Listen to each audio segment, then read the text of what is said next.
What's going on, guys? I'm RSB and welcome back to another Minecraft Bedrock update video. As you can see, I've been very busy tearing apart this entire new world that I created, trying to do a little bit of investigation to see what's going on this beta update. As you can see, the terrain now generates all the way down to Y level 64. That's where the bedrock ends. However, the bedrock is going to start right at negative 59 on the Y value. Now, if I turn to the side here, you'll notice that there is a wall of bedrock over there. What that is from is because this world is a preloaded before the Caves and Cliff update world, and these are actually loaded chunks that were on the world before I switched on the Caves and Cliff updates. So this could be something that's potentially going to happen with our already played in worlds once we update. I hope there's not going to be a wall of bedrock like this. It seems like it would be a lot better of a solution just to take bedrock instead of the previous worlds or the already played in worlds and bring the levels all the way down to the new bedrock level. Even if they don't incorporate the cave, you could leave that stuff for the terrain that has not been rendered yet. This could be something that Mojang is temporarily going to do until they come up with an answer for this problem. But hopefully they'll figure it out. That way we don't have to restart all of our worlds. If you dig into this bedrock, which I can do because I'm on creative, you can dig as far as you would like, as long as you are digging into the previously loaded chunks. If you continue digging and you come across a previously unloaded chunk that now has the beta that applies to it, you're going to run into stone.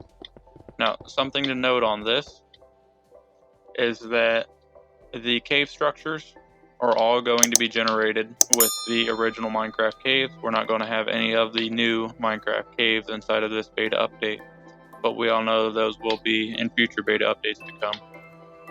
Another thing to note is that if you look at the stone wall, underneath Y level 0, we don't have any ores. There's no ores anywhere to be found. So those are still going to have to be implemented into the game as well. And then lastly, if you look, we have mobs spawning up here. We're at Y level 20. However, if you go down below Y level 0, the ability for mobs to spawn are not here. Regardless how dark it is, you can go throughout this entire cave and you will never find a mob. So mob spawning has not been implemented into the game either, as far as anything below Y level 0. So that's going to have to come on future beta updates as well. So let's get into the items that this beta brings.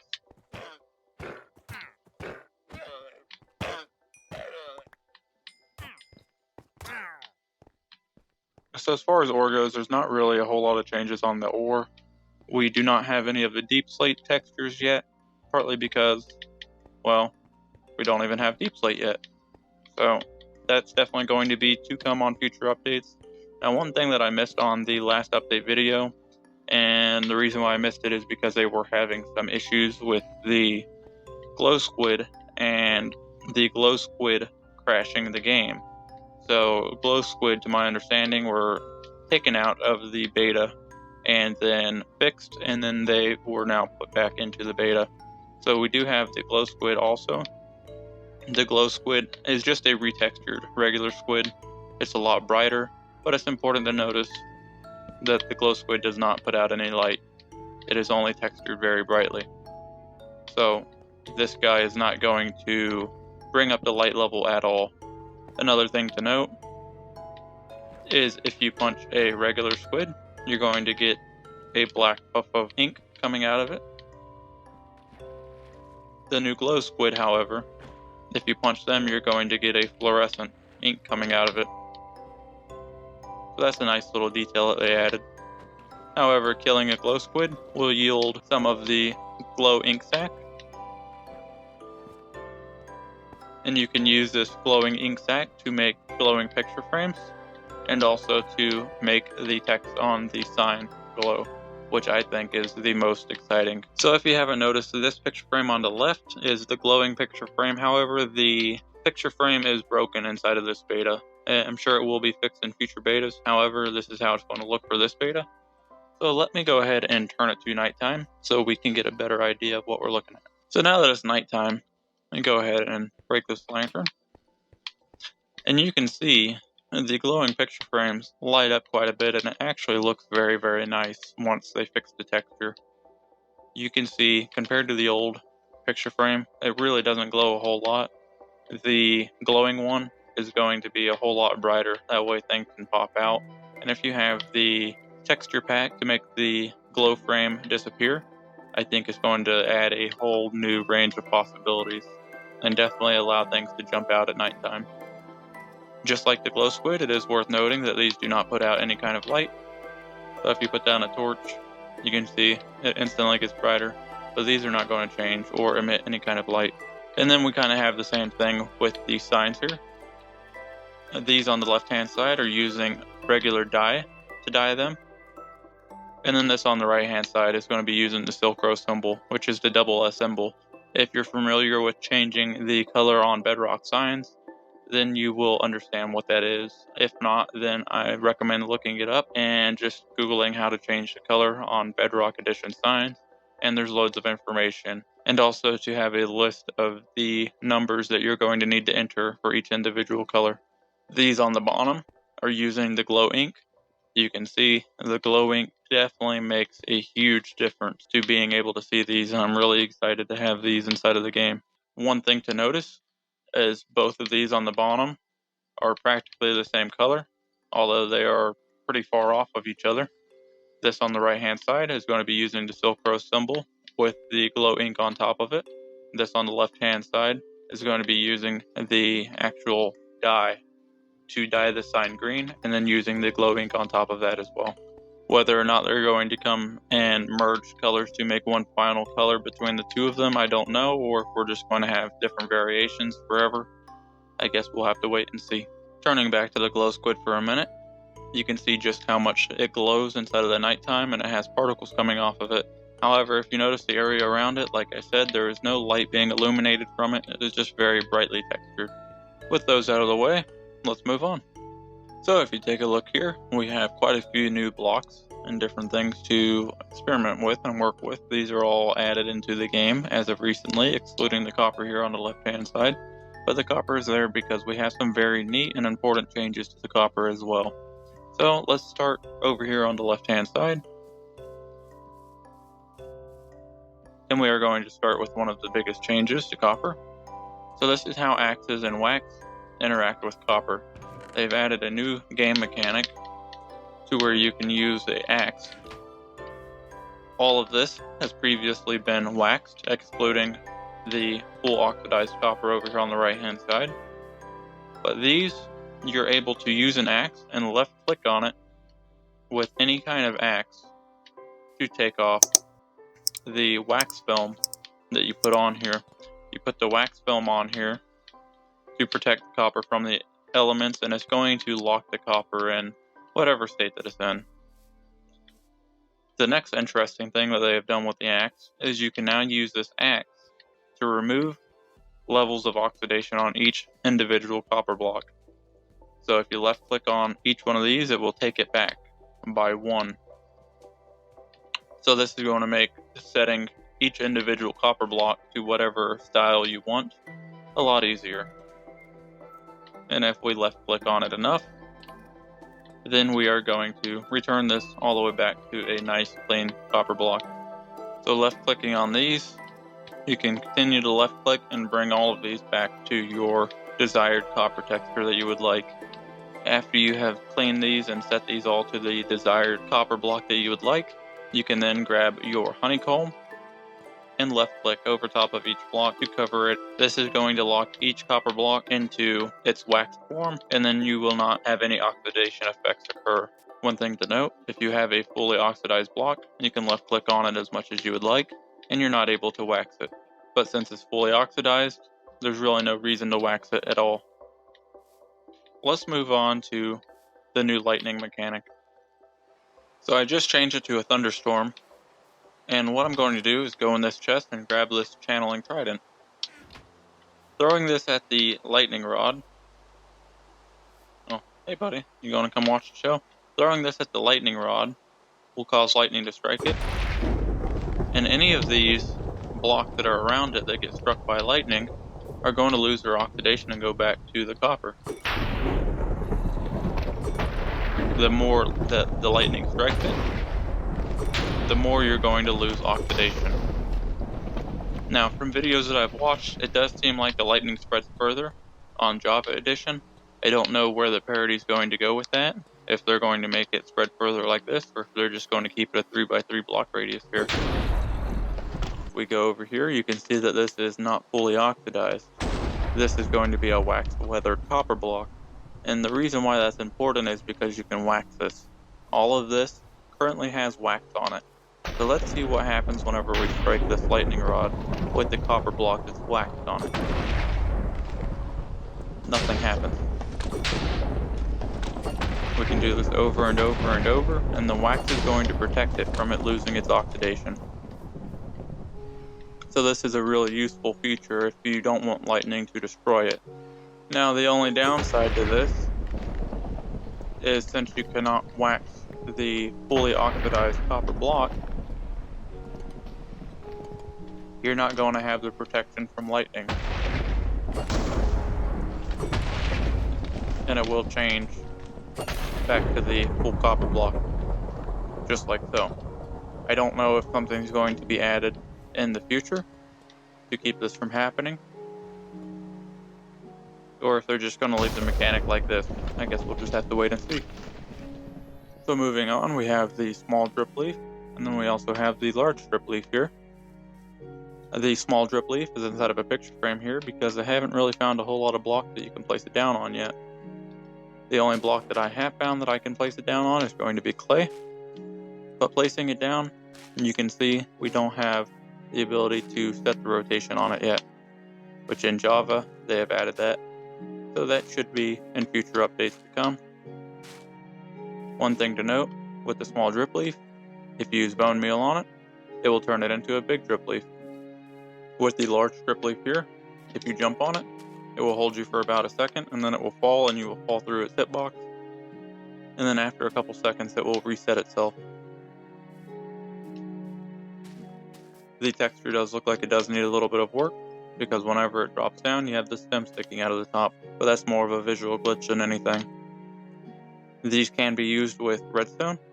If you turn on redstone power going into the drip leaf, it will hold you up and it will never collapse. But as soon as the redstone is turned off, then it's going to collapse. One thing with the redstone, if you set a really fast redstone signal to it, it will reset the drip leaf a lot faster.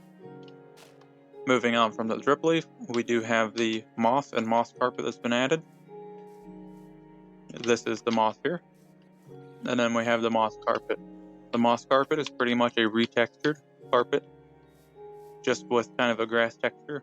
Not exactly the same as a grass texture, but it is pretty close, and closer than the carpet texture that we have inside of the green.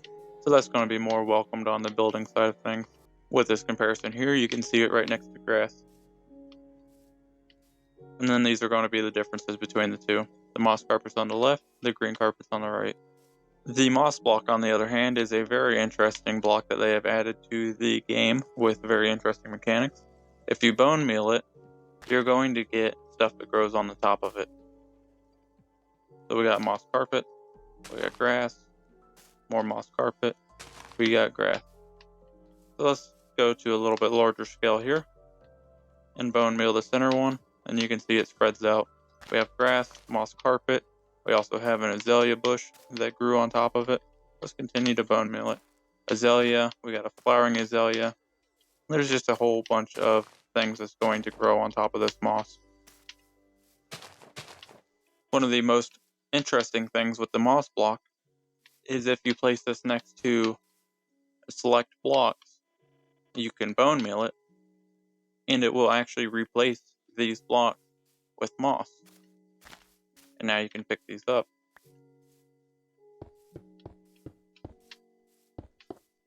This functionality is unlike anything that we've ever had added to the game, and all of those were just replaced with Moth.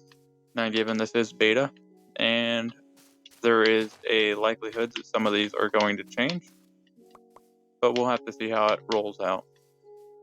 The easiest way to harvest the moth is just going to be using a regular hoe. It pretty much instantly breaks.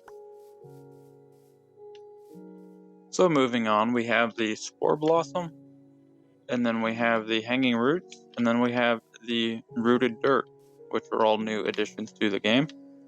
So one thing with the Hanging Roots is if you use your hand and break it, you're not going to get any of the hanging roots. If you use a regular hoe or a netherite hoe and break it, you're not going to get any of the hanging roots either.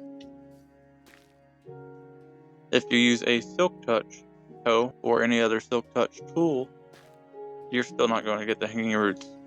The only way that you're really going to get it is using shears to shear it, and that will drop the item. So that's worth noting. However, with the Spore Blossom, things are a little bit different. If you punch the Spore Blossom, it drops the Spore Blossom. If you use a regular hoe, it drops the Spore Blossom. Let's try Silk Touch. Okay, good, it drops the Spore Blossom. Let's try Shears. And it drops Hanging Roots. That's pretty interesting. Might be a bug, I don't know. We'll have to wait and see. The Spore Blossom is definitely a welcomed add-on to the game with all of these really cool particle effects. You can see that these things extend out a good way from the Spore Blossom. And you can overlap these as well, even though the hitbox is slightly smaller or substantially smaller than the blossom itself. They do kind of collide next to one another, but it makes for a nice texture. The Rooted Dirt, anytime that you bone meal the Rooted Dirt, you're going to get hanging roots that come out of the Rooted Dirt. Doesn't matter what side you bone meal it on, you're only going to ever get one that grows out of the bottom. The Rooted Dirt is going to be found underneath the Azalea tree, which the Azalea tree itself has not been added inside of this update.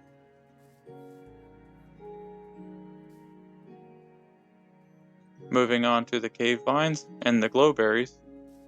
These cave vines act just pretty much like any other vines. However, if you bone meal these, you will grow berries on them instead of it extending. Harvesting, you can use your hand and break it, and you will get the berry itself. However, if you use Silk Touch, you will get the vine with the berries on it. Whenever you go to plant these, however, you're not going to be able to plant a vine, at least not inside of this beta. You're going to have to use the glowberries, and then that will give you a new sprout, just like so. A regular hoe with no Silk Touch is going to destroy these. And if you use shears on them, you're going to just get berries. Whenever you bone meal these hanging berries, you're going to get berries that drop off automatically every time that you bone meal these. You would think that it would be easy. Let's just automate the process and add the bone meal into a dispenser. And then let's automate it and turn it on. The dispenser is only going to dispense onto these once, and these are not going to drop the glowberries. So it's going to be a little bit tougher to make a farm out of these, because this method is not going to work, as of yet at least. If you want these to grow, bone mealing them will not make them grow, as I just shown. You're going to instead have to use glowberries on them, on the very bottom of them, and each glowberry that you place is going to allow them to grow one section at a time. You can also place just one, and over time these will grow down. If you're going to try to automate these, you're going to have to use something like this, which would be pretty much a modified bamboo farm or sugarcane farm. And this is going to work with the vines growing down in front of the observer. And once it grows down, the piston is going to break it, allowing everything to drop down into the bottom. The piston breaking it is not going to drop any vines, as you just saw. However, if you bone meal this, then it does grow berries. Growing this down is going to allow the piston to break the vine. You're not going to get any vines, but you will get the berries. So moving on to the azalea and the flowering azalea, these are going to add quite a bit whenever it comes to the building aspect of the game, to be able to add shrubs around the houses and stuff that you build instead of just planting flowers all over it. It's going to give us a lot more of a variation from things to pick from. Unfortunately, there hasn't been any capability added with these to be able to bone meal them yet. Left clicking on them with bone meal does not do anything. However, I could only imagine that these will probably be able to grow into a full azalea tree once they are added. However, we will have to wait and see exactly what Mojang plans to do. A lot of these are going to be added into the lush caves, which are to come in future betas, and the azalea trees are going to be the marker. That way you can find the lush caves below the ground, which is a very interesting add-on to the game. Well, that's going to wrap up this update video. Not a whole lot added, but quite a few things to go over. A few quality of life changes, but I look forward to seeing what the Mojang team is going to be bringing to us here on Bedrock. I've been watching the Bedrock and Java side of things pretty closely, and I like a lot of the new additions that I see coming to us, and I can't wait until they get implemented into the game. As soon as they are released, be sure that I will be making a video to cover all of those to show you guys as soon as possible. Be sure that you hit that subscribe button and the bell notifications, that way you don't miss any of them. Thank you guys so much for watching, and I'll see you next time.